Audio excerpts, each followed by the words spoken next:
Well, it's Monday Night Football and Cooper Rush is playing, so we got to find something better to do. I'm going to have my friend Darryl Marletta on to talk some football and gambling and other lifestyle stuff on this episode of the Scho-Zone.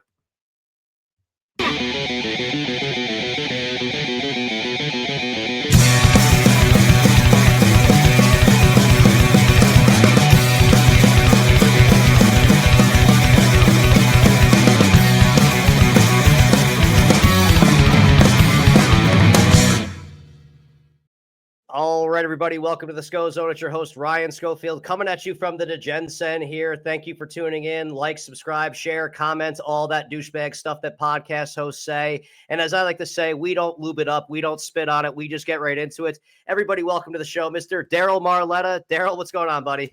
What's up, Schofield? Oh, not too much. That's what I know. It's a sign of a good friend. If you call me Ryan, I probably didn't get along with you too well, or you probably didn't like me too much. But when you call me by some variation of my last name or my last name, that's when I did something well there. Nice to see you, man. You know, what a long straight trip it's been.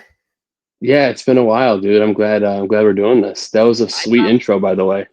That was, it only costed me. I have to start making some money on this show because if I start making any revenue whatsoever, I can write off all of the shit that I did this summer on taxes. So all of the baseball games that I went to, all of those plane tickets and hotel rooms, I don't think the hookers I can write off, but I have, had a good time doing that. That's one of the beautiful things about the newfound life that we have. We're going to talk about that a little bit is that, when I quit drinking, I basically gave myself like a $15,000 to $20,000 a year raise, which thank God I needed because sales is rough these days. And I was able to go around, and a bucket list item was to always see the ballparks, every ballpark in America. And it just kind of organically spawned. So, I know, Darryl, you're a Yankees fan. That was obviously a brutal way to, I don't mean to rub salt in the wound on that one, but it hurt me just as much as it hurt you when Jack Flaherty gets pulled from the game, and I feel like a genius on cracking the code, and then just dude, yeah, that was rough, man. Like that had to be like a historic collapse by the Yanks in that game. Like when we got to Flaherty earlier and we're up 5-0, I'm already thinking like, all right, we're going to LA for Game 5, and yeah, that fifth inning was like one of the fucking most like depressing sports moments I've ever witnessed. As a baseball fan, the Cardinals, one of the nice things about the Cardinals is that they don't really ever go down, and they gave up a walk-off homer to the Dodgers in a wild card game once before. Actually, they kind of fucked up against the Phillies, but like when the Cardinals lost in the World Series to the Red Sox fucking twice, there was no like false hope necessarily. They got swept the one year. They gave up, not that I remember this or anything, but when Seth Maness hung up a fucking 3-1 pitch to Johnny Gomes that he crushed over the wall, and in Game 4, and when the Cardinals looked they were going to take a 3-1 lead, after that point they never did anything. I actually blacked out that David Ortiz had like a fucking 3,000 OPS in that series, but they let me down, in the right humane way. That was, to give you from my perspective, I was already kind of patting myself on the back like, oh, you fucking genius. You knew Jack Flaherty was going to shit his pants in Yankee Stadium. And I don't even like Dave Roberts as a manager, but he took him out of the game in the second inning. And I was like, oh, that's, yeah. I still, but no, dude, go ahead. I was going to say, who do you blame more, Garrett Cole or Anthony Rizzo? Oh man, dude, that fucking play. Oh my God. Honestly, dude, the more like in real time, I just was like dumbfounded. I was staring at my TV in disbelief. I literally had my hands up. Like, I'm like, what the fuck? But like when I watched it a couple of times, I think it's on Cole, dude. You got to cover the bag on that play. I think. At least you got to make an effort. At least if you just he was like walking off the fucking. He was already walking off the field like the out already had happened. At least that's what it seemed like to me. If at least his body was facing first base, like he was probably not going to get there with Mookie running.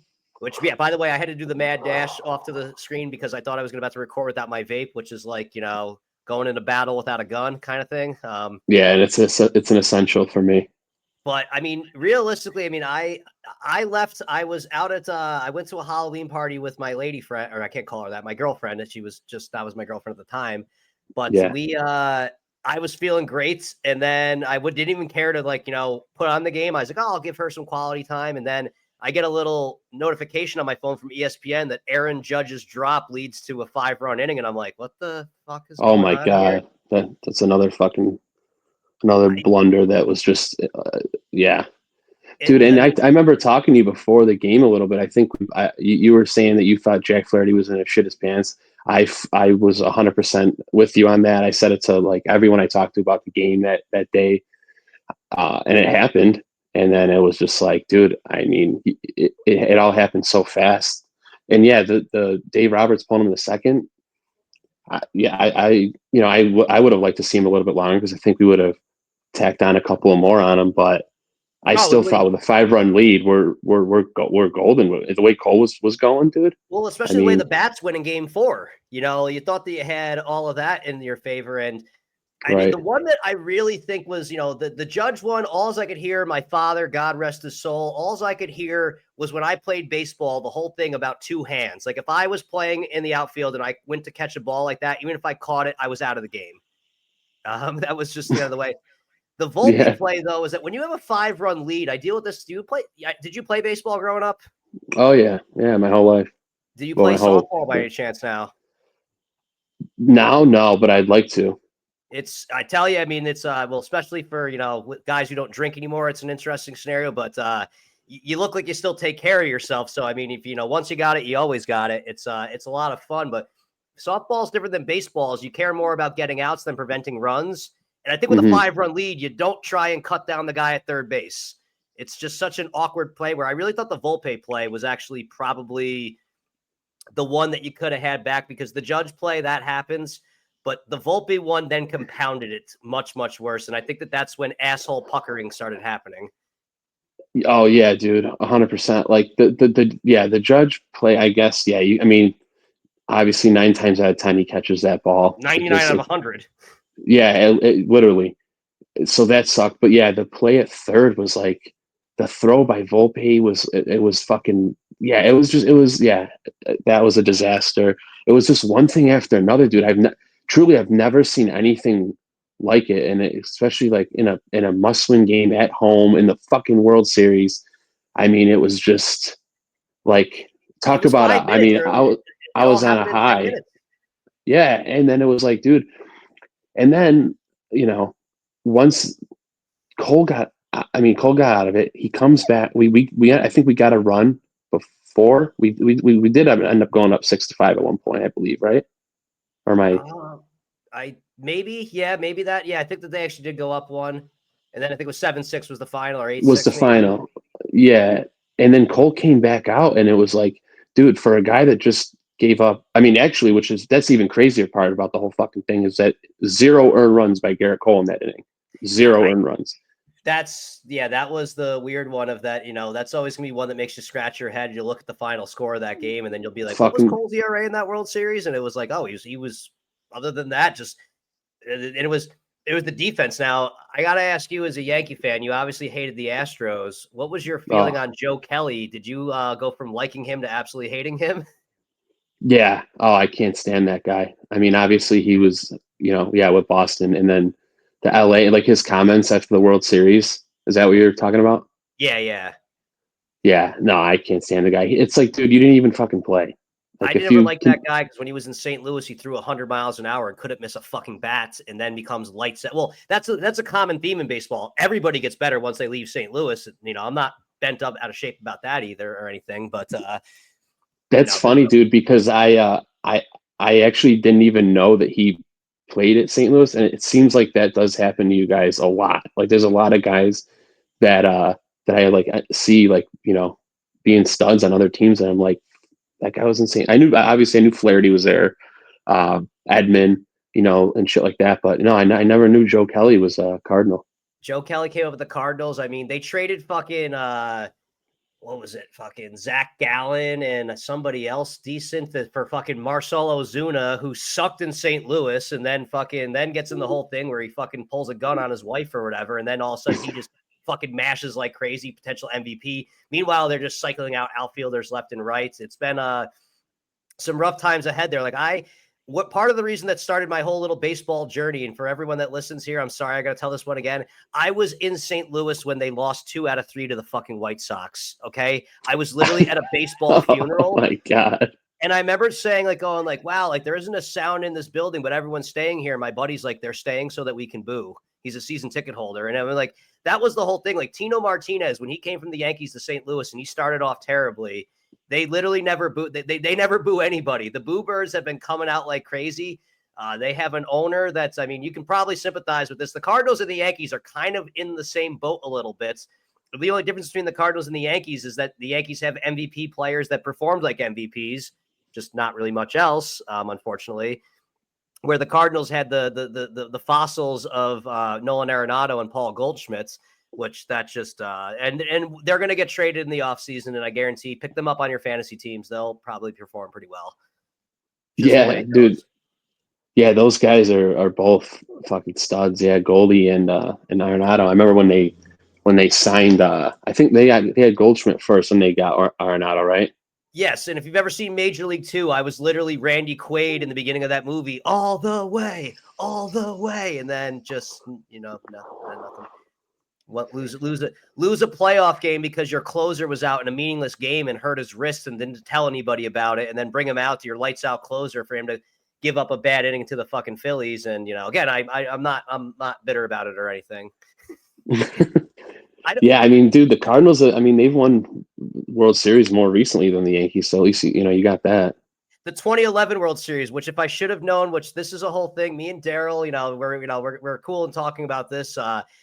Darryl and I, we used to work together, and although we didn't hang out outside of work, I always got the sense, and actually a moment I could say where I'm like, I bet you I could be friends with this guy was I worked with you at your shop. You worked at a different location than I was kind of filling in, and I definitely saw you with what seemed to be a bookie, or I could just kind of tell that I'm like, okay, I that's I remember exactly what you're talking about. Yeah. and I'm like, okay, I'm like, this guy's cool. I'm like, how do I get in on this without getting in on this or whatever? And then you were like, hey man, I got a parlay card. And I'm like, yeah, I can get better odds somewhere else. Like, like kind of thing. Like, but I remember that. also we used to, I think we worked a couple Saturday mornings together where we may have been a little banged up from the night before, which that's kind of, always and now me and Darryl are we're on a new path. I got, not that there's any winning in this one. It's all winning, but I started about 2 years and 4 months ago around, and you've been going on it probably, I think you said it was about 18, 19 months. Yeah, Fucking A man. right, man. It's Hell one of yeah, the dude. best things, as I say, I like, my drinking career, I was like an athlete. I left it all on the field. I got nothing more that could get out of that whole experience. If anything, it was, I got out just at the right time. And, now we can just kind of laugh about it, but also kind of, let people know that, hey, I feel like that we came from that era of people where you kind of just, you wouldn't want to admit you had a problem type thing. It was like a sign of weakness. And now it's like, nah, I see Mhm. strength in it. Oh, 100%, dude. Yeah, I have a similar one where I tell people I went pro. I went pro early and Oh, retired. yeah. I mean, well, You I mean, know. I mean, something strikes me as that similar backgrounds here, athlete type and whatnot like that, life of the party type. You probably got a pretty good high school run. You started in high school pretty good, didn't you? Yeah. Oh yeah, for sure. But not as bad, man. I mean, I like to party. I like to smoke. Um, but I mean, I'm an open book, man. I don't really give a shit. Yeah, no, that's I fine. Yeah, I got into like painkillers and stuff like that pretty early on. So that God. was more of my deal. Oh, Um, yeah, and I would drink too, of course. That was always like a thing at parties. But so yeah, I mean, I had a lot of vices and struggles. So it wasn't just the alcohol. That's what really led me to having to get like sober and having to like really like look at myself and be like, okay, yeah, this is a big problem. And it was I was, I guess, like when we worked together, I was a functioning alcoholic, as people as like to was say. I. Yeah. So like I can, I was pretty good at my job. I was always, I had everything I needed. I had an apartment, I had a nice Jeep, whatever. But yeah, as the years got on, it got out of control where it was like, you know, fucking up my life pretty good. And yeah, so thank God that, like you said, that yeah, I think it's like 19 months. I don't know. It'll be 2 years in March. So Yeah. But yeah, life is so much better, without that shit, And it's like one of those weird things where it's like I'm glad that one, it was me that's the most important thing I tell anybody. They got to be the ones that make the decision. Somebody else can't make the 100%. decision for you. That's what's made it a lot easier for me. And it was, I did you let me ask you, did you see that day coming well in advance? You knew that eventually it was coming, or did you just kind of like fall into it kind of thing? Like a little story about me. One day I was sitting there and a bartender said to me, "Hey, Ryan, would you like one more?" Which was always like, this was always my thing. If I was drinking, I say, "Hey, I'll do one more." You might as well just line up like 5 or 6 for me. If when I Of asked you to course. close out my tab, that meant I was actually going to leave. Hmm. But the bartender kind of said, like, "Oh, you want one more?" And I was like, "Yeah, yeah, sure." And I thought about one more, and I was like, you are someday going to have your last beer or whatever drink or whatever like that. I'm like, is it going to be that is it going to be that like that it's your last one and you do something stupid that leads to your ultimate end? Is it going to be that's you're end up in a hospital and they say, "Hey, if you do this again, you're done"? Is it going to be under your own terms? And that conversation in my head literally freaked me out to go on a 3-day drinking bender. Like that's just the way that I Yeah, was kind of going. I that's the saw this one insanity of it, dude. exactly. Like, I mean, I saw this one coming. Like, I even remember, like, I had before I started at the place we worked at, which, that place I have nothing negative to say about. They let me make a good living. I will say that it enabled me because as long as you were performing, they kind of just looked the other way on some shit, like, I mean, we Oh all yeah, knew we yeah. were all up to, but as long as you were putting sales in, it Hmm. was, hey, see nothing, see no evil, hear no evil kind of thing. And I remember before the summer before that job, I was like underemployed, where to the point where Four Loco Golds had entered my life because there was a store next to my apartment that sold them for $3. And there I was in my shower gunning a Four Local Gold down because pay for $3, I can go from 0 to 60 really quickly. And I was just like, I think I was like 30 at the time or like 30, 32.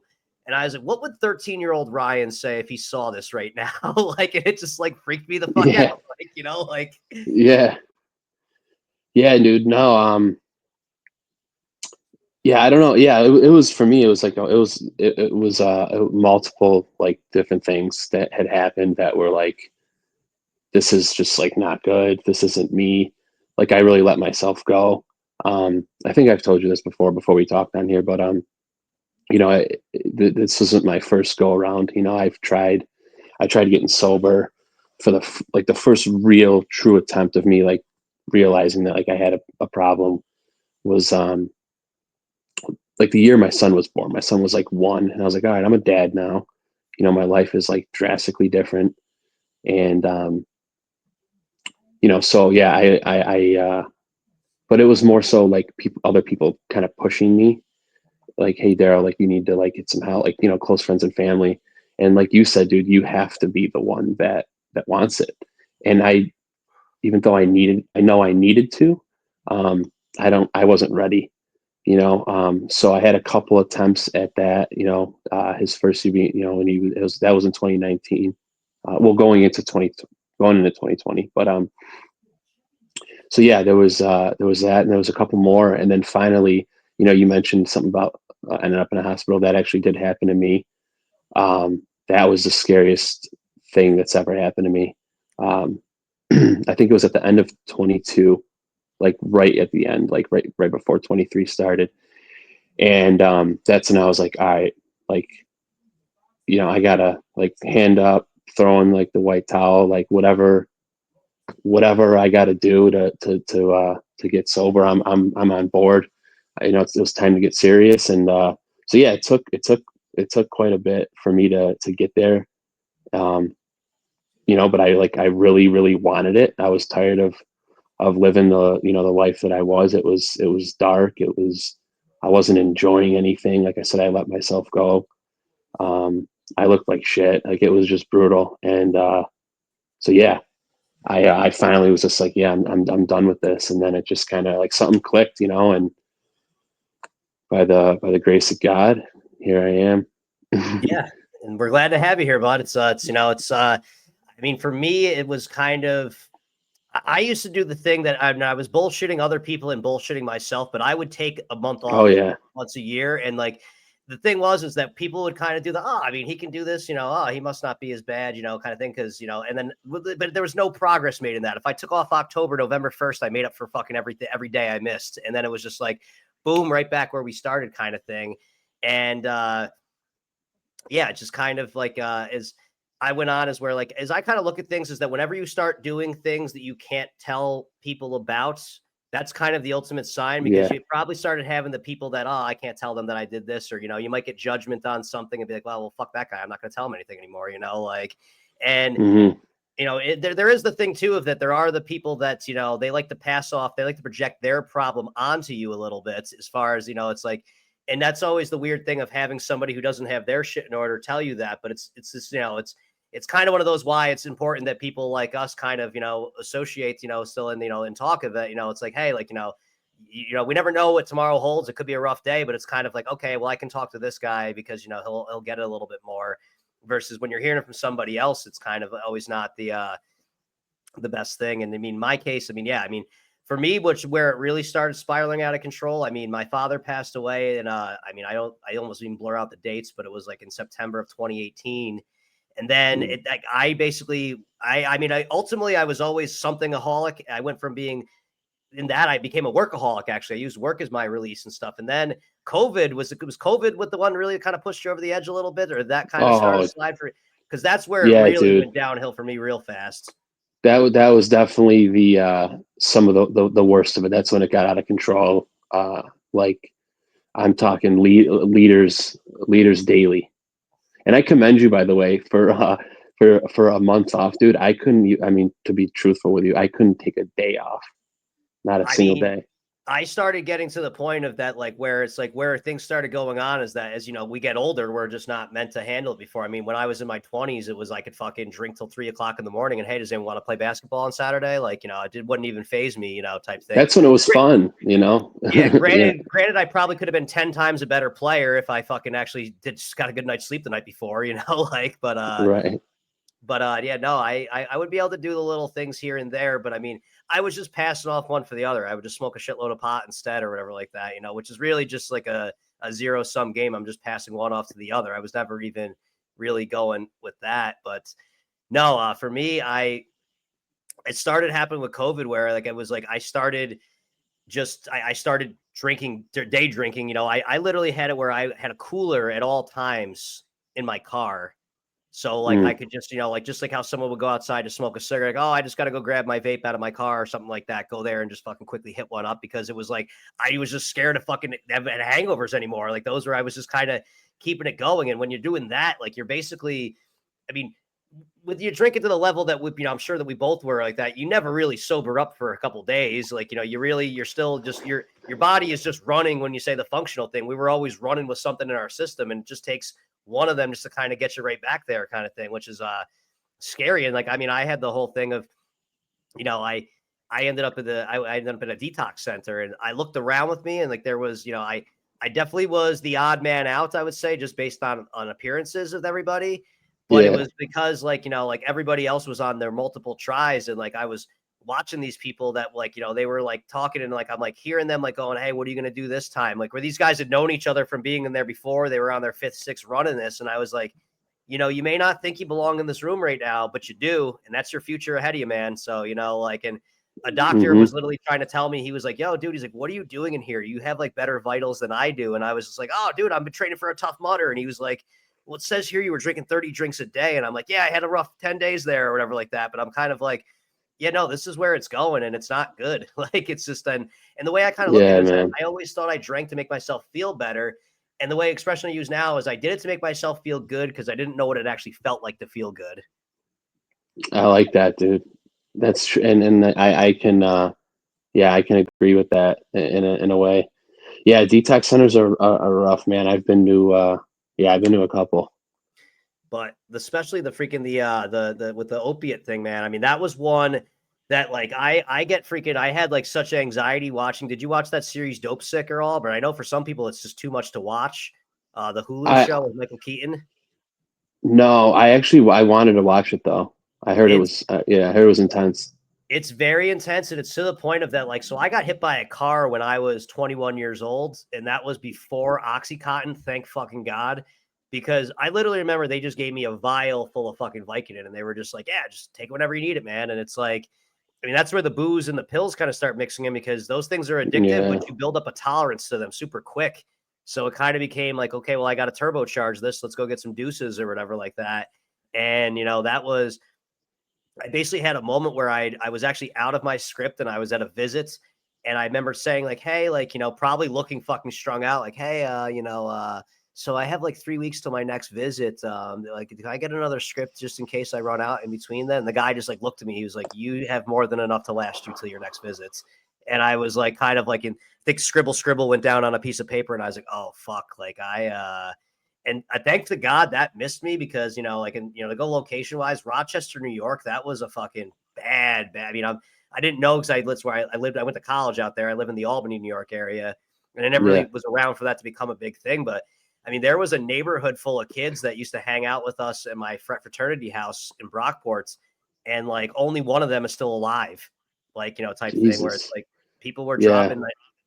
And I remember seeing this and like being in disgust in Rochester. I used to work at a gas station where I had the Democrat and Chronicle, and there was a Sunday edition of the Democrat and Chronicle where they broke down the opiate epidemic and like described, like where to go, like what the whole protocol is. And I was like, this is kind of meant to be a cautionary tale, but this is like an outline for if I was a teenage kid, I just was like, oh, I can go where? I just got to go. I just got to do what? Like, and honestly, I feel like it led to a bunch of the violence in Rochester because, maybe I've just seen The Wire too many times, but I'm like, okay, well, that spot got blow up because they can't go there if the paper knows where it is. So they got to move to the next block. And then all of a sudden right. the city was a war zone. And I mean, and not to, go, is Rochester getting any better or is it getting worse? I wouldn't say it's getting any better, man. It's still wild, and like, yeah, you mentioned like I've even since I've gotten sober, and it's like it's been a little under 2 years. I've heard of multiple people that I like grew up with or have known personally that have died We have due somebody that we to worked with, yeah, you yeah, know, that was wild. Yeah, Um, I mean, and he was someone that had it all together for. I mean, that was something that was from his past a long time ago. We're not going to mention a name or anything, but we know who we're talking about here. And he was, when I knew him, he had been years removed from that, and it's just like scary that it can just fucking just like that. I know. And it's a kind of like Yeah, a no, reminder. it's It's like, sad, hey, as man. good as you feel right now, you got to keep kind of, this is why I do these things. Like one of the things I miss the most about my drink. I mean, drinking was always my biggest problem. Cocaine Hmm. found its way into the mix here and there, but that was neither here nor there. You got to have money for Sure. that. And thankfully, I never, Yeah. had the guile to be a dishonest person and thief or anything like that. But no, I definitely just yeah, knew that. And the one that was kind of like even scary to me is I never had any exposure to that. And like the fact is that if I've never done something, I have a hard time feeling the telltale signs. But there was actually a period of time with drinking for me where I actually remember I was out behind my job. Worked at a gas station. I was out back and I was dry heaving on it, and I was wearing a jacket on a warm day. And a guy walked up to me and he was like, "Hey man," he's like, "You okay?" And I'm like, "I'm just," and he's like, "I got you taken care of if you need to." I'm like, "Oh, what do you mean?" And he was like, I got some boy if you need it." And I was like, I didn't know that was a code term or anything like that. And I was like, Yeah. I don't understand you. And he was like, and then he kind of made the gesture. And I was like, oh, dude, I'm like, I just need a Bud Light. But I was kind of like, should have been a moment there. But I think where I kind of started with this a little bit was that we were talking about the Cardinals World Series.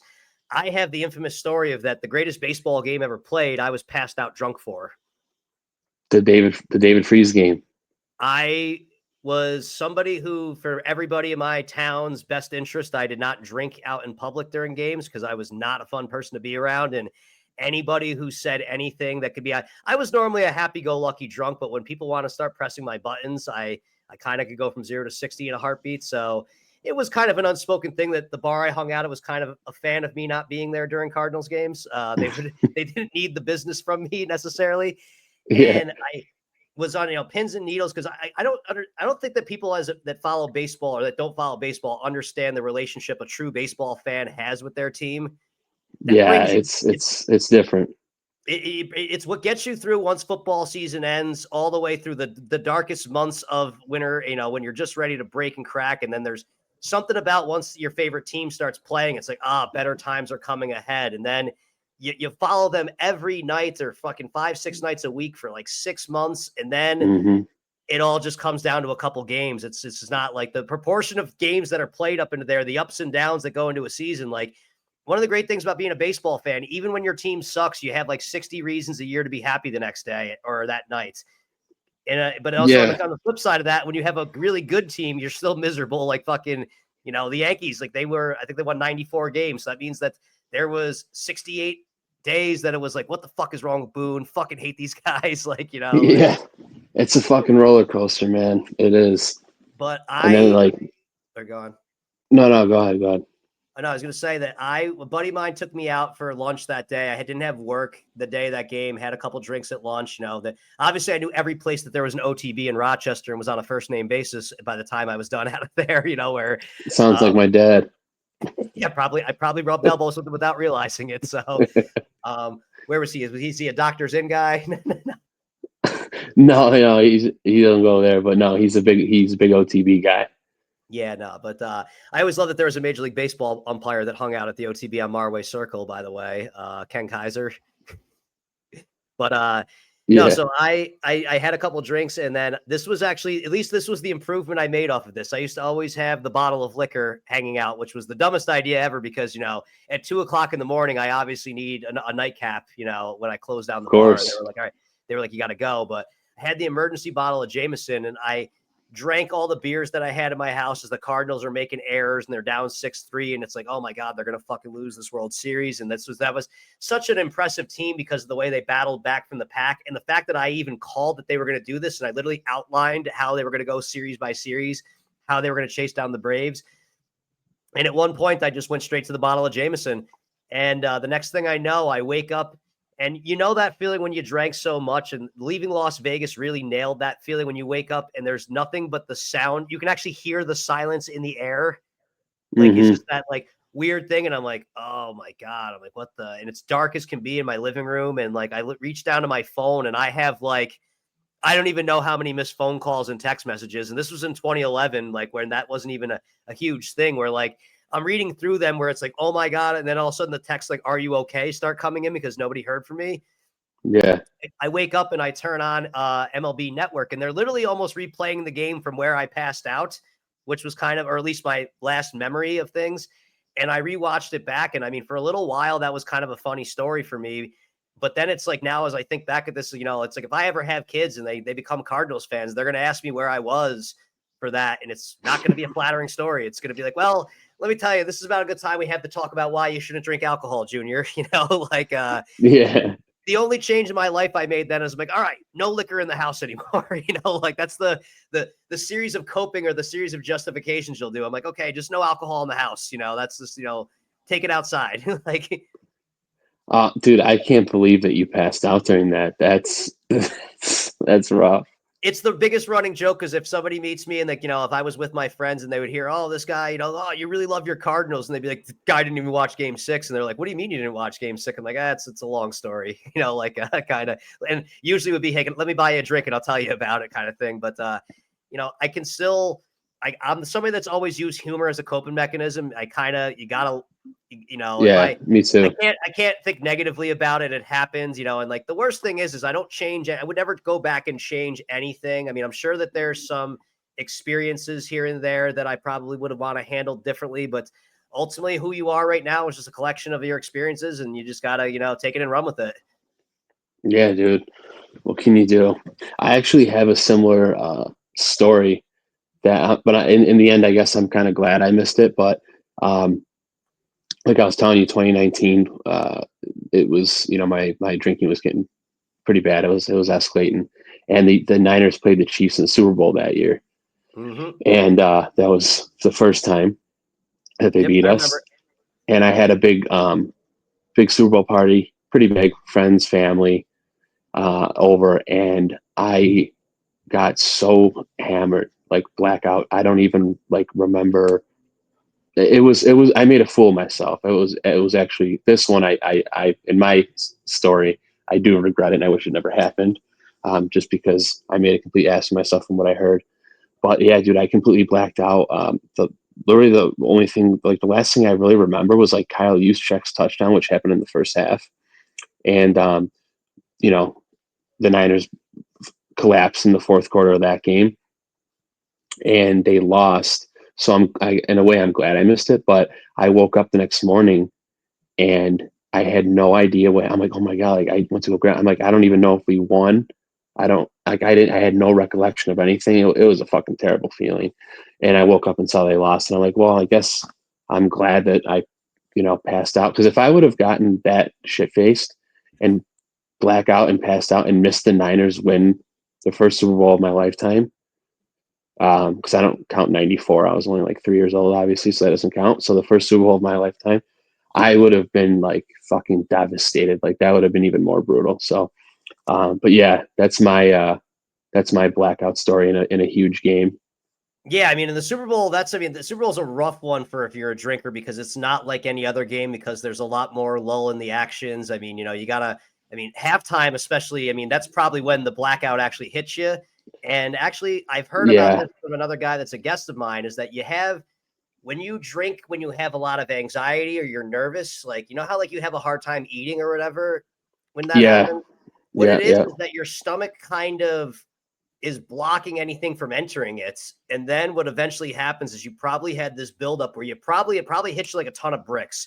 And then what happened is that your stomach just couldn't hold off what was about to go into it anymore. And then, so that's why, like, mm-hmm. when you drink, I used to never know how much it took me to get drunk because I just drank one speed, which was fucking Yeah, very fast. And then it's like sometimes I'd have like the occasional thing where it'd be like maybe I'd be in a more professional setting or be out on a date and I'd be like, wow, like 3 Bud Lights kind of actually does something to me, huh? Like, but then it's like, well, the expression one is too many and two is not enough.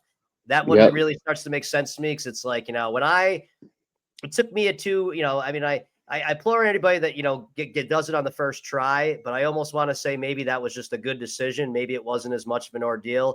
I feel like you gotta, I mean, and if you don't, then hats off to you or whatever. But I remember having the thing of like, I one time was just like, was kind of had like the late night thing. I had the anxiety going in the middle of a midst of thing. And it was like, what if I just went to the gas station? Cause I'm like, it's about to close down. I know that they'll sell me something. I'm like, I'll just grab two deuces.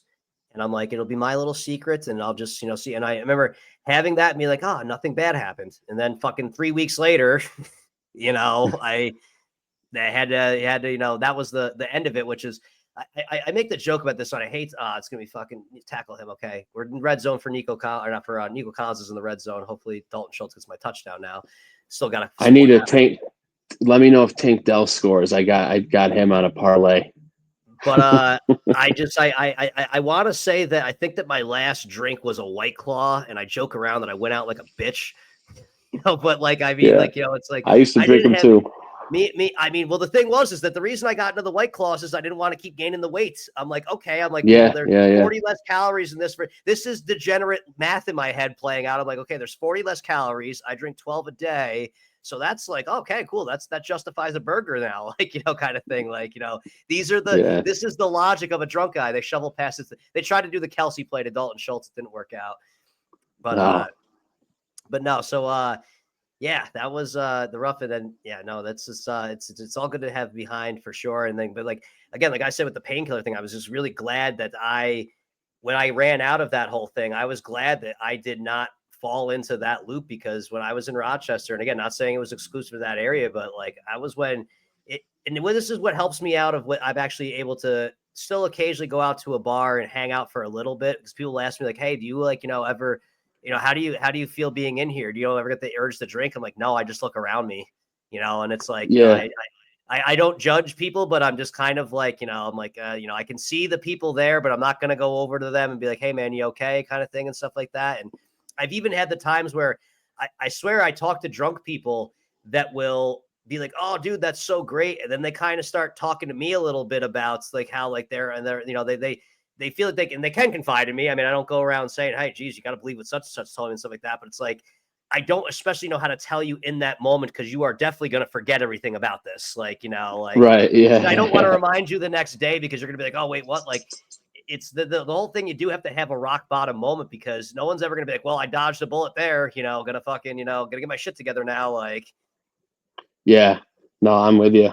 And actually, dude, it is nice to be able to like to go out to bars and like I don't do it as much, but like even like early on, like when I you know early on in sobriety, when I was like, I mean, I'm still like super serious about it. I go to I'll hit up AA, like once a week and everything, so I'm involved. But like early on when I was like heavy into it, I'd go out like every Sunday and watch the games with my boys just because like that's what I had always done, since we were like teenagers. We would go out to sports bars and watch football. So I was like, you kind of have to like, especially being like big sports fans like us, like of course I can watch like a game in my living room and have fun, but you kind of got to just like accept that, dude, alcohol's everywhere. And if once you know that you have the issue, and you have a hold on it, you got to still live your life. I'm not gonna fucking, you know, not go out with my buddies just because they drink. They're respectful of me, and but it is cool because that was one thing I did wonder about a lot. Like, am I gonna be able to go out to those same places I used to go to, where I'd get hammered on Sundays and watch football and like not have the urge to drink? And I don't at all, and it's wild to even like think it, that, but it's it's such a fucking great place to be. I just think of the Simpsons fucking episode where when Homer goes to AA and they're like, Homer, after this, you'll never want to drink a beer again. And he runs out of the room screaming. And I'm like, that was me to a fucking T or whatever like that. Now, I am, somebody who it's like, I honestly, I say this, I mean, hey, whatever works for anybody, I'm never going to get in your way of it. But it's like Yeah, AA yeah, for me was kind of, it didn't work for me in the sense of that they were like, this is the only way was kind of the attitude, or like going to AA is like finding the right therapist. If you're not with the right group, it's just not going to take or whatever like that. And like, I had people that were really like way too overbearing where I want to say that like, they talk about the higher power in that program, and my higher power has just been, I don't want to have to go back there. Kind of thing. Cause yeah. it's like, there's the pride, in me that does that, which, maybe is the dangerous thing. But I just kind of think of, like, again, whatever it may be doing. I mean, shit, like you said, like, even if you were drinking a liter of $2 chuck a day, there's something that you could be doing with that 15-20 bucks a day that, probably is now a tangible thing that's nice that you can do that, you think about those things and you're just like, okay, these would not exist anymore if I kept this, if I went back to that kind of thing. And that's kind of the thing that, keeps me in line, I guess I would say. And then also just, yeah, being able to kind of, like, it's one of those weird things of that. It's like, when I meet somebody new now, like I probably am a little bit more forthright about my past, about things I have. And I kind of go on of that. I'm like, I'm not trying to like, glamorize it. I'm just kind of really proud of who I am now and stuff. And I want that to be known a little bit for more.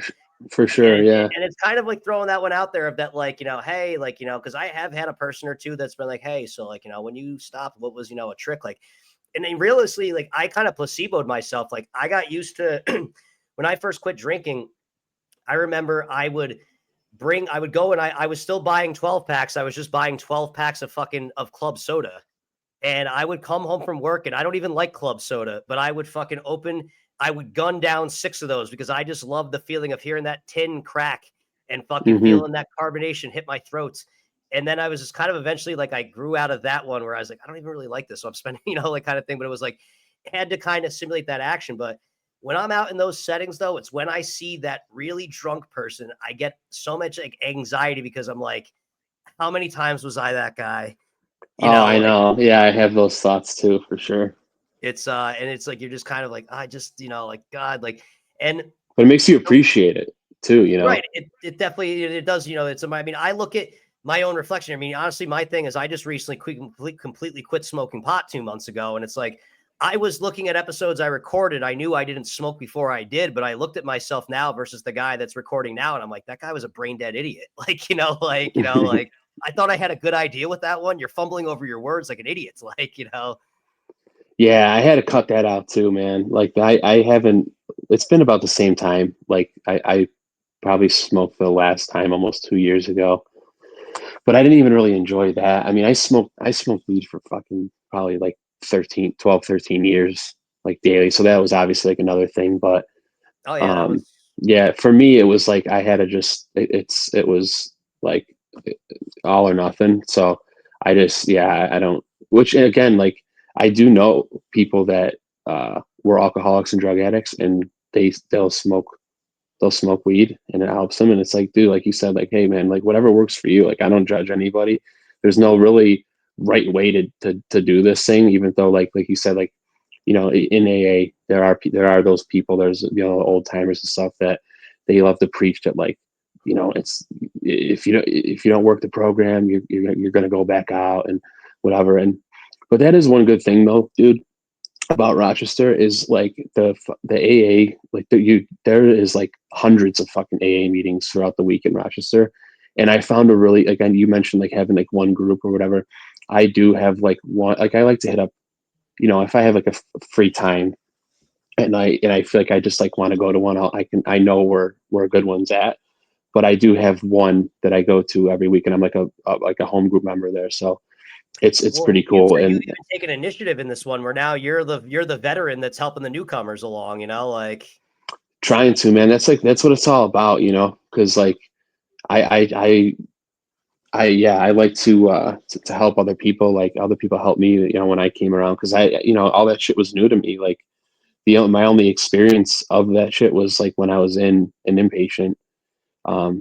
So yeah, I mean, like the people like they want to help you in those environments. So yeah, when I like see people coming in, yeah, I try and help them. I like to go speak too. Like I've spoken at like 5 or 6 different rehabs in the last year. I just go and I like share my story, and it's cool, dude. You get people that come up to you after and they're like, wow, man, like, that sounds just like me. Certain things you said, and they like relate to other people, and they'll ask you for your phone number, and like, when I get out of here, I'd like to come to a meeting with you, and shit like that, like small things like that. It's what it helps, at least for me. yeah, no, I kind of have I'm always, I can keep it close to the vest and, kind of share the stories, things, like the one that I've had is, obviously there are, I loosely, everything that happens, I always kind of have to do my own way where I've probably worked a few of the steps. Like, so somebody, when I went to one of my meetings that first kind of took me under their wing, they bought me one of the books or whatever like that. Yeah. I keep it on, like, there's two things I do. I have that under my bed, which I just feel like is like kind of symbolic. It's like that's, always there if you need it kind of thing. But it's like almost like the idea, if you sleep with your book underneath your pillow, it's gonna, absolve through osmosis kind of thing.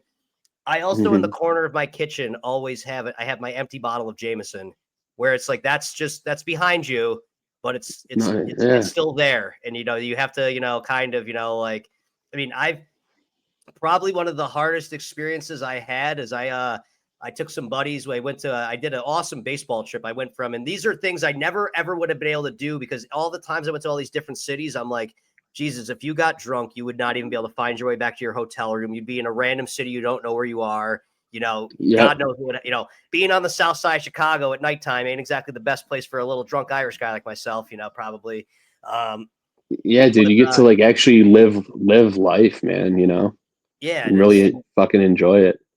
but having that there is kind of just a little simple thing. But like the one that I had a little bit of the issue with is that I have had some people that I've you because, and I don't have this happen as much, but like the little flashback moments of when you did something that you wish you could take back. Like obviously we have the big incidents we just discussed there, but like I might just be waiting in line in at a gas station or something like that to buy a fucking bottle of water, and all of a sudden I'll be like, "You said what to that person?" Like, and it's like in certain cases I have, done the, kind of like, "Hey man, I know I could have been a little rough and stuff like that," but there's been some times that I kind of have felt where it's been more for me than it's been for that other person, where it's like I probably reminded them of something they didn't want to think about anymore, like, or like they were just like, and I respect people that have moved on. I've lost, probably there was a girl that, at one point I felt romantic about. Then I just thought she was a friend, but because I was out of control, she wants nothing to do with me. And it's like, I have to respect that, I don't even want to say I'm sorry. It's because it's just probably like, hey, I'm just probably causing you more harm than good by even bringing it up, kind of thing. Like, Yeah, no, you're right. I've learned that too, like throughout this whole thing is like there's like the amends. I'm sure you've heard of like yeah, that's making what I've amends heard of with. that, thing, make Yeah, amends yeah, thing. yeah.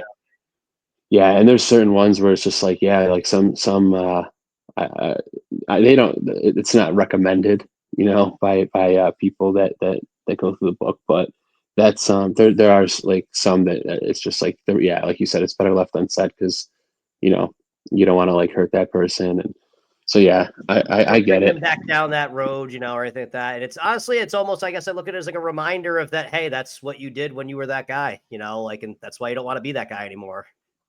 Yeah, and it's crazy, dude, too, like how much like you just once you remove that stuff, you realize like you're truly like a completely different, at least for me, like I'm a completely different fucking person. And like I I can't even tell you like how many people that have like no like because most of my close friends have been friends of mine since we were like I mean kids, these young teenagers or kids. So I still they've got known my me kids like for too.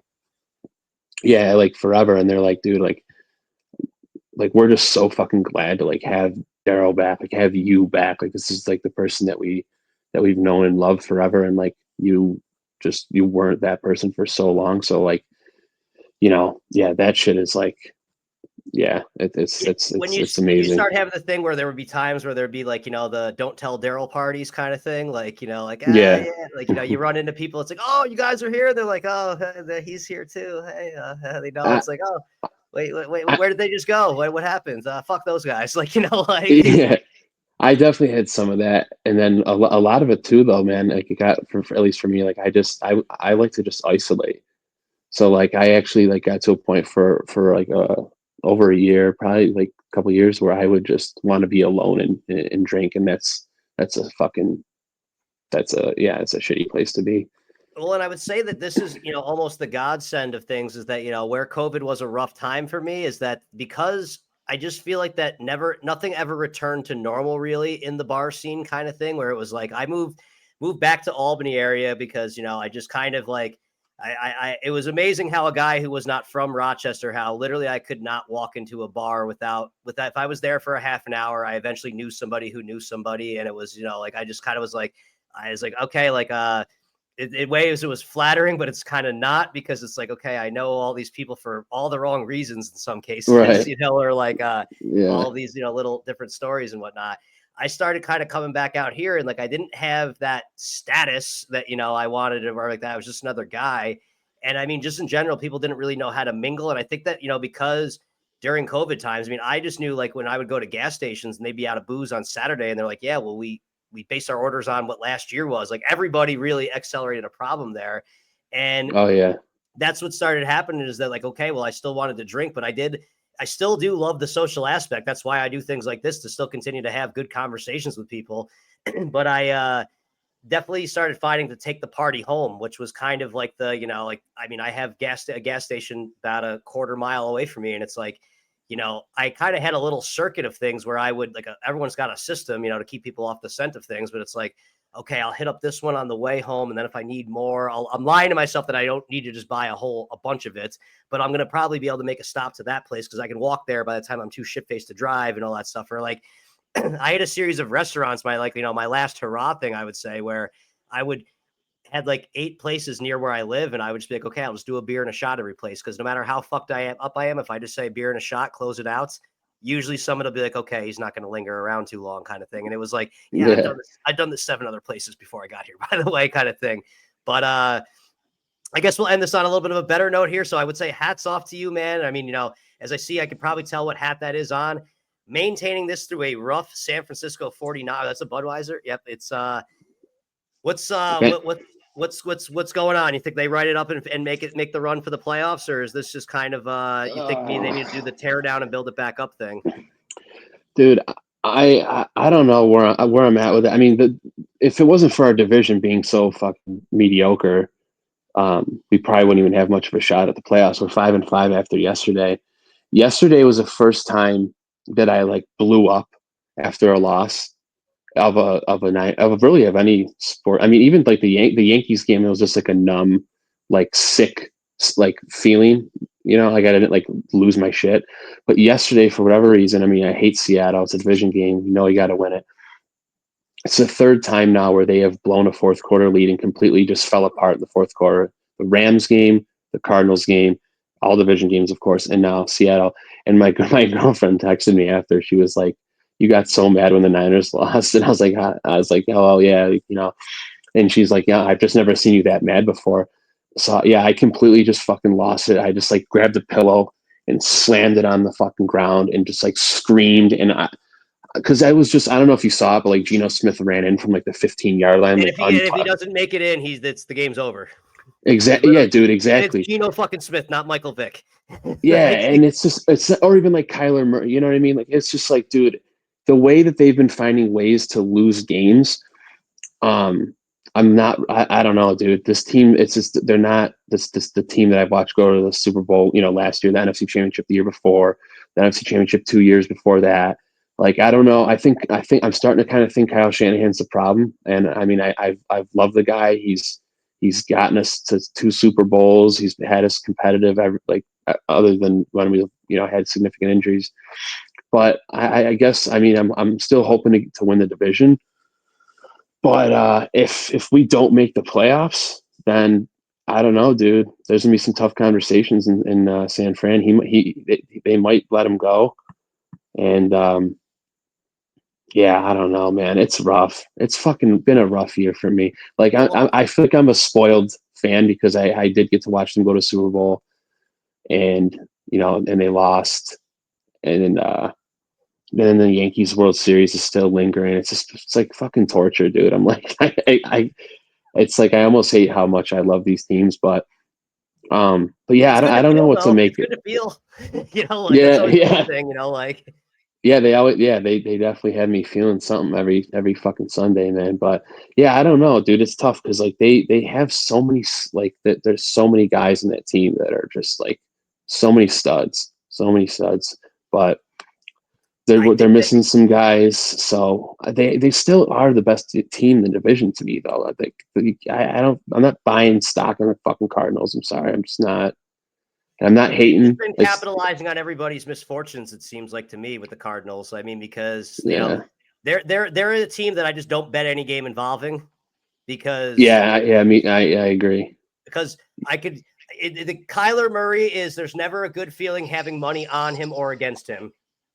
Like it's just he's got that weird thing of that. That's how I evaluate quarterbacks. How do I feel when I have money on the guy? How do I feel when I have money against the guy? I just never feel good at any point in time in any game involving Kyler Murray. And that's Yeah, like he could forget the playbook or fucking throw 4 picks, or he could run around and to fucking do things I've never seen on a football field before. All in the same game, by the way. Like, I like know he is a fucking yeah. He has like some rare like abilities, but yeah, I know I agree with you. but no, Um, that's I mean, Purdy, do you think that I like him? I think that I if love you him. I think that you just got to, and the one guy on the team, and I think that really what's really killing them is that if they even had 80% of George Kittle, I think that that's a different animal. But the one thing, and a buddy of mine was discussing, and name me the team that paid a wide receiver that ended up winning anything. Yeah, it's a good point, and I like Ayuk a lot, and I really did want the Niners to re-sign him. But honestly, dude, like those couple of weeks before they signed him, I got to the point where I'm like, I'm so fucking tired of like hearing about it. And I've known about Juwan Jennings, like as a diehard fan, like I've known Juwan's a dog, and like he's putting up insane numbers. He had 10 catches yesterday. He had a touchdown. I mean, he went off.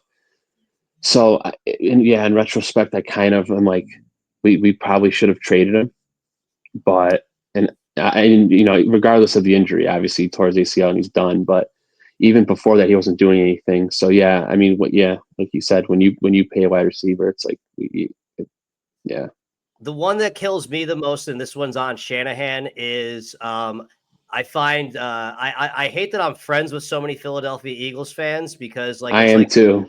it's like they're really decent people, and then all of a sudden the Eagles get involved, and it's like, all right, can you just leave me alone for the next 4 hours, kind of thing. Like it's I like know what's with that, dude. They're all like that. So some of my best friends are Eagles fans, and I love them to death, but I fucking hate the Eagles, and the majority of their like fans outside of the ones I know are just they're trash fans. I'm orchestrating. I'm actually going to do some real self-torturous stuff. I'm trying to get 3 friends I know that are Eagles fans on a podcast so we can, settle it out because like it's hilarious if that they all hate Sirianni, but then they win, and then it's like, okay, all's forgiven. But during the game, it's always fuck Sirianni, which, by the way, I've never seen a Yeah. more punchable fucking face in an NFL coach. Maybe Mike McDaniel too, actually, but like at least like you feel bad about beating up Mike McDaniel, but fucking Nick Sirianni's somebody that you just want to see a player just fucking light him up one of these days and like not even think twice about it. But Yeah, no, he does have a punchable face for sure. but I really think that the year that the Super Bowl that they did not make it to, and I blame this on Kyle Shanahan, when you have a third string tight end solo to block Hassan Reddick, and that's why your quarterback gets taken out of the game. That's the fucking one that's, that's purely on you outsmarted yourself, coach. Dude, I'm telling you, man, like the Yankees thing was, keep going back to that, was brutal. And the fucking ALCS in 2019 with the Altuve walk-off off of Chapman. Like there's been, I'm just a tortured fucking sports fan. I mean, I've watched the ways I've watched my teams lose, dude. Like the Niners losing in overtime to Mahomes in Super Bowl last year was, it's just like, and they just, it's brutal. It's like I've seen the worst ways I think to possibly lose games the Niners have showed me in football. So I'm just kind of like numb to it, and it sucks because I went to the season. It's like it's Super Bowl or bust with them. That's where I'm at with them right now. Getting there, I don't care because I've seen them do it twice for the last 5 years and lose. So until they win, it's like I don't give a shit. Which is like, it's kind of like a spoiled fucking fan feeling to have. But that's just like where I'm at with it. And it kind of sucks because it's like if they don't win the Super Bowl, I truly like that. I don't like that. It doesn't matter what else they do. I've seen them do everything else. They got to win it. And yeah, I don't know, man. I have a lot. I can go on about the fucking Niners. The thing that I will say that's nice about the Niners, well, not nice because they didn't win one for you yet, but they're never in the middle of the pack. It's either fucking drafted in the top 10 or we're going to make a run at this thing. There's never ever the 9-7 or the 9-8 now, as we got to call it, Niners snuck into the playoffs. It's always the first round bye or fucking first round pick kind of mentality they got going on there. You're absolutely right. I visited San Francisco, which, by the way, the fucking stadium is nowhere near San Francisco, from what I understand, because I was like, maybe it's cool in Santa Clara. Yeah, which is like 40 minutes away or something, which that was one of my favorite trips I did. That was a Spoil the Moment thing. I went to San Francisco and Oakland, which it's amazing that those two cities are 12 miles apart from each other. And the way I describe this is that in San Francisco, at the Giants ballpark is not a baseball park, or there's a baseball game going on there, but it's like everybody, I'd say 75% of the people there were stoned to the bejesus. It doesn't smell like ballpark food. It smells like coffee and chocolates. I ate clam chowder out of a fucking sourdough bread thing or whatever like that. And then I go to Oakland and I'm taking a piss in a fucking trough. And like, there was quite the difference there. But I walked around San Francisco. I had a full-blown panic attack. Nothing like finding out how terrified of heights you are by being on top of the Golden Gate Bridge halfway through, where like this one security guard, when I walked past him and then when I walked back, he had this look at me. Was that guy thinking about jumping or something? Because I like just I literally, there's like this much of an opening of the railing that I couldn't even tell how far it was. I went there at sunrise where I was like in the fog. So I'm like, I don't even know how high off the ground I am. And like, I'm like, I could probably fit through that thing. Oh my God, what if I fell through that? And it's like, these are not like, the way I was looking at it is going, falling off the Golden Gate Bridge might be one of the worst ways to die. And up until this moment, it was never even a remote possibility. And now here I am. But I stumbled back. I went from walking all around the city. Beautiful city if you haven't visited it. I went, dude, when I was like, I was like 17, 18. I was probably like 18 years old. So when I went, it was still Candlestick. So that was pretty dope. I'm glad I got to go to Candlestick. Yeah. Like that was kind of like near, like, I mean, I kind of went to that area where it's like nothing now. They just leveled it. And that's another part of where my hatred for Philly fans comes from, even though I've always kind of thought they were trash fans. I went to San Francisco and we played Philly on Sunday Night Football. And dude, I will give them props, dude. They fucking travel well, man. Like the game was in San Fran and there was like a huge like Philly like bus, like for the fans, like tailgate bus, and they traveled really well. and we ended up losing that fucking game. Of course, it was when we had Alex Smith and Mike Singletary was a head coach. It was a Oh while man, ago. that But was yeah, during those. That was during those 5 and 11 years. yeah, those were those we were drafting top 10 years. But yeah, no, Candlestick. I'm glad I got to go though. Candlestick it's such like a fucking historic. It was such a historic place. But I did drive by the Giants Stadium. I'd like to go there. It looks. I mean, I know It's you said what you said, but it looks like a sweet ballpark. Oh no, I mean, aside from that, it was amazing. But it was like I was like the fans, like it's like they don't even like there was a no-hitter going on. Zach Gallen had a no-hitter through 6 innings. And like there was one of these, like, like one of my favorite parts. I go to the games by myself. I have a great time there. Like, sometimes I talk to somebody else just like me. I make a friend out of that one for a couple minutes, Other times I just kind of sit there and just observe a little bit. There was this guy, and he was just such a pretentious douche. He was talking about how he was disappointed that BMW stopped making the hybrid car he wanted to buy and stuff like that. But he's like talking about being a huge baseball fan and whatnot. And he's kind of trying to, I'm listening to him and I just want to jump in going, you don't know what the fuck you're talking about, you fucking idiot. And like, but I'm just sitting there. I mean, I was stoned off my ass too. I'm not going to fucking say I was better than anybody, but, at one point I was like, is any point in time is he going to point out that there's a no-hitter going on? And it was one of those things where Zach Gallen was at like 90 some odd pitches through 6 innings. So I'm like, it's not like it's ever going to happen because God forbid somebody ever fucking, showed some fucking will and some guile to fucking, actually do something that can't be done anymore. That's just, not in 2024, dude. We'll never see that shit. But baseball is, I would say, holding up better than all of the other sports. Like I used to love the NBA. I can't watch it anymore. The NFL, yesterday was a good reminder of how good the NFL can be because we actually had some elite quarterbacks facing each other. But the way I look at the NFL is that it's dependent on having good quarterbacks, and there's only like 8 of them in the entire league. Yeah.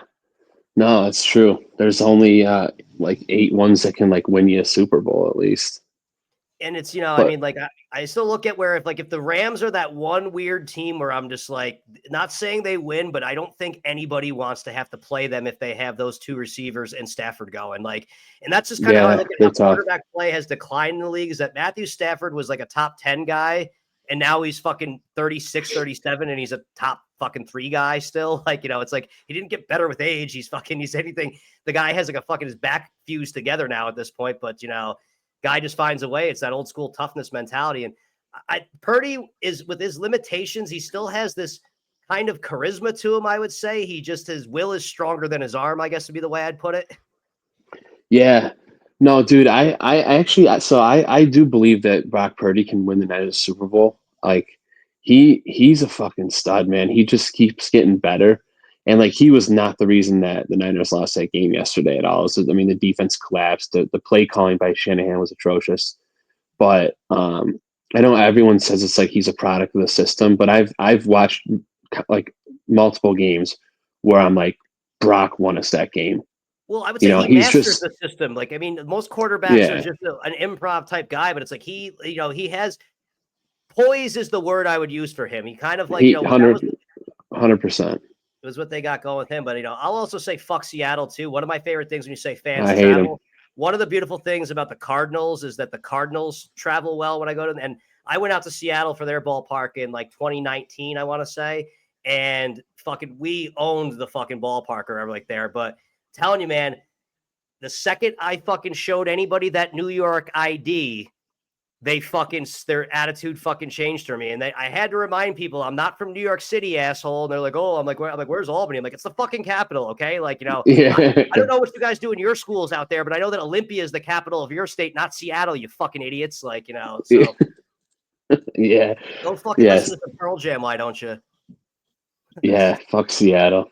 But anyways, we did a little hour 10 here. We kind of mixed it up a little bit. We talked, we kind of led with baseball, which fucking, I kind of meant to do this at the tail end, but nothing really goes to plan on this one, but we had a good chat about the little fucking sober talks there. So, basically anybody that, stuck through with this one, if you ever need to reach out with, to anybody, talk about anything, me and Darryl are always people that are willing to listen and help. And, you got me, Scho-Zone podcast, Scho525. I'm a fucking douchebag now. I'm on fucking, I've had to expand to TikTok now because I'm tired of inundating my friends with the same bullshit over and over again. So now it's just like, all right, I'll just let strangers have at it. So now I'm that pathetic 39-year-old guy. Like, that's the other thing about the bar too. I started realizing if you're out at a bar at a certain time, I remember being in my 20s, and if I saw someone my age, I'd be like, wow, that guy just can't let go. He's just trying to hold on to it. And now I'm like, oh shit, I'm that guy now. Like, Yeah, no, dude, this shit's fun, man. And I've actually been wanting to do it myself for a while. I had a couple buddies I was gonna do it with, and some shit fell through. But we talked no, about doing it it's when we worked together once upon a time. I think we were probably drunk, yeah, but like dude, no, it's fun, and it's just fun to like just talk about the like talking about sobriety is cool because I don't really get to do that too often with people, but just just bullshitting about sports and whatever, and just letting it flow, man. No, especially with I sports and alcohol, like you said, they go so hand in hand, and it's like, hey, this is how you got to balance that act out a little bit, and as especially with everybody gambling now, it's like I hate to be that I'm like the fucking kryptonite of fun now, but drinking and gambling is like the most dangerous combination out there. Like yeah, I've you been put on that such extra a zero on the rough. end of those wagers way too easily when you have a couple of drinks in you. Like Yeah, I've been on a rough patch lately, man. Real quick, I'll share for a sure, go funny. for it. I had a brutal beat last night, dude. I had I got smoked like the whole weekend, college football and then NFL.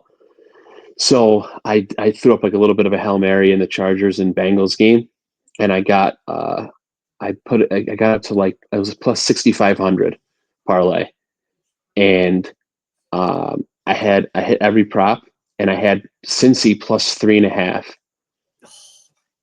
And I fell asleep, and I saw that they forced a punt, got the ball, missed a field goal, 2 field goals. forced a punt, got the ball, missed another field goal, yeah. Yeah. And then that Dobbins runs one in with like fucking 20 seconds left to win by 7. The only guy that doesn't take a fucking knee in the NFL.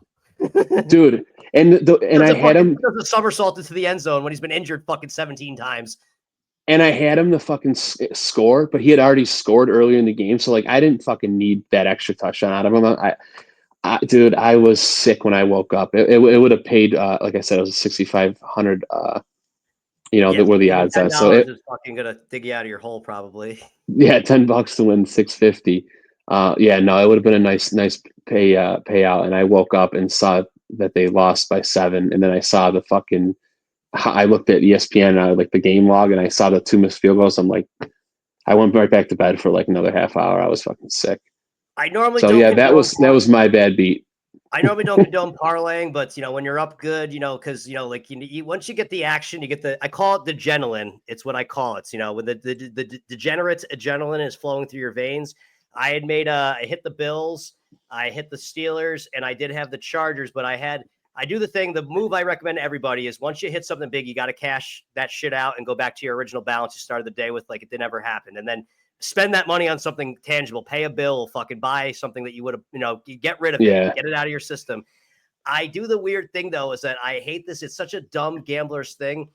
If I have weird numbers, like in this case, I had 177, 72 in my account or something like that they're like, I hit on the Steelers good. And I had some things in the early afternoon. By the way, every NFL game, I bet every team to win by 1 to 6 points. It's my little system I've been running here. 47.27% of NFL games have ended by a 6 point or less margin. It's going to be a little lower because I think the Texans are going to win 27-10. They're up right now. So that's probably not happening.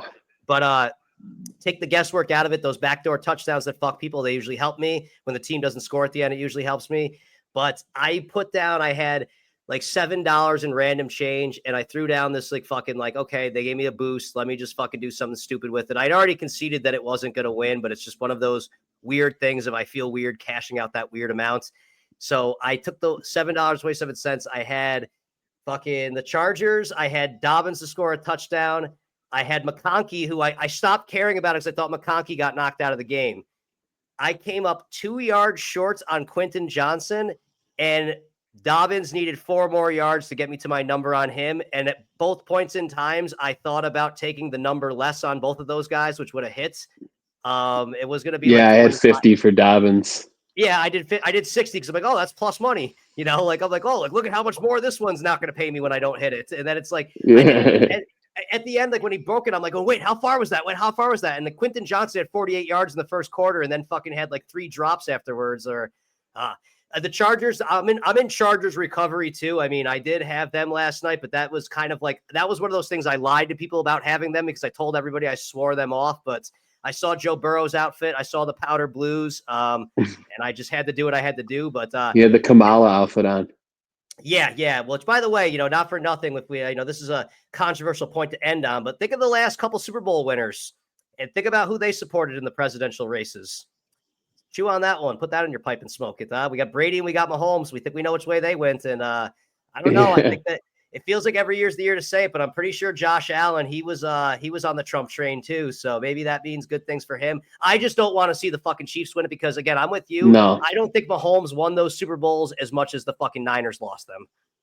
Yeah, and I wasn't even trying to like take anything. Like, obviously, Mahomes is unbelievable. Like it's He's got just a great resume, but I think that if he was not in the situation that he was in, if he got drafted by the Bears, I think we would be kind of like, okay, he does some things, but that's where we'd be at him. And I think that we don't value the coaching enough. And I feel like that Shanahan, because he also has that Falcons collapse under his belt too.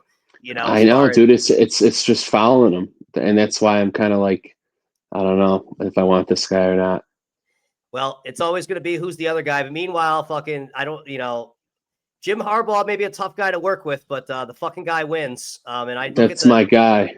The Chargers are one of those teams that we saw both acts of it yesterday where like in the first half, I'm like, maybe I'm wrong about Herbert. And then the second half, I'm like, all right, this is the guy I fucking, can't ever trust, kind of thing. And like, they're just such a frustrating team. But Darryl, it was a pleasure having you on, bud. I'm going to cut this one short. The lady friend's probably, or girlfriend, Jesus, I got to call her that. She gets pissed when I say lady friend, but it's still a foreign fucking thing to me. But keep up doing the good shit, man. It was fun chatting with you. Yeah, if you ever want to get into podcasting, I can point you in the right direction on how to get things rolling. At least, this is a StreamYard, which I use right now. I pay for it to have all these bells and whistles on there, but they got a free version that, just try it out. And hey, man, we've done plenty of dumb shit in our past that a bunch of people saw. So you do some dumb shit, and nobody sees it. It's just like the same thing.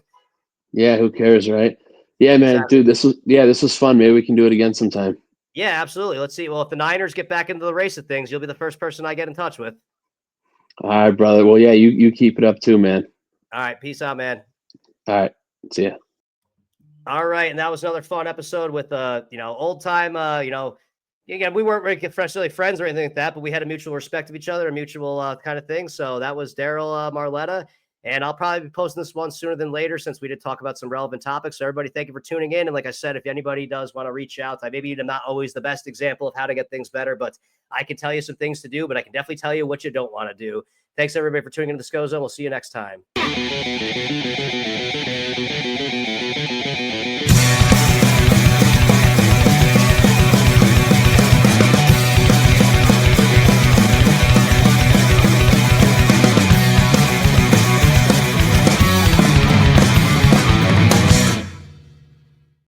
And now it's time to sweat out under 40 points or 41 points in the football game.